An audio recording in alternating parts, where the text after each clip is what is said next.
TV Gujarati ન્યૂઝમાં આપનું સ્વાગત છે। સમીમાં ધાર્મિક સ્થળે ગંદકીનું સામ્રાજ્ય, ગ્રામ પંચાયતની બેદરકારી સામે લોકોનો અવાજ। પાટણના સમીમાં તળાવ કિનારે આવેલ થાળેશ્વર મહાદેવ હિન્દુઓ માટે આસ્થાનું કેન્દ્ર હોય, જ્યાં ગંદકીનું ભરપૂર સામ્રાજ્ય જોવા મળતા શ્રદ્ધાળુઓમાં ભારે રોષ।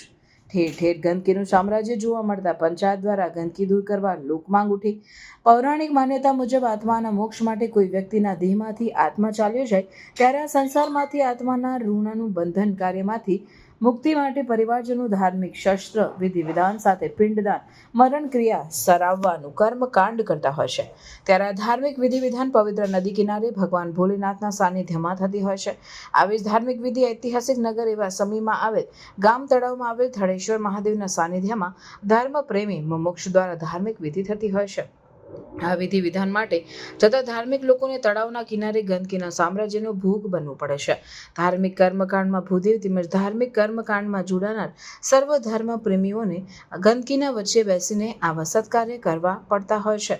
ત્યારે આવી પાવન જગ્યાઓમાં ધાર્મિક લોકો પોતાના વિધિ વિધાન કરી શકે તે માટે તળાવ કિનારે ઘાટ બનાવવા, મહિલાઓ માટે ટોયલેટ જેવી સુવિધાઓ ઊભી કરવા, ગુજરાત સરકારના પવિત્ર યાત્રાધામ વિકાસ બોર્ડમાંથી સહાય મળે તે માટે યોગ્ય રજૂઆત કરવામાં આવે તેમજ સમી ગ્રામ તળાવમાં સ્વચ્છતા જળવાય તે માટે ધર્મ પ્રેમી જનતાની માંગ ઉઠવા પામી છે।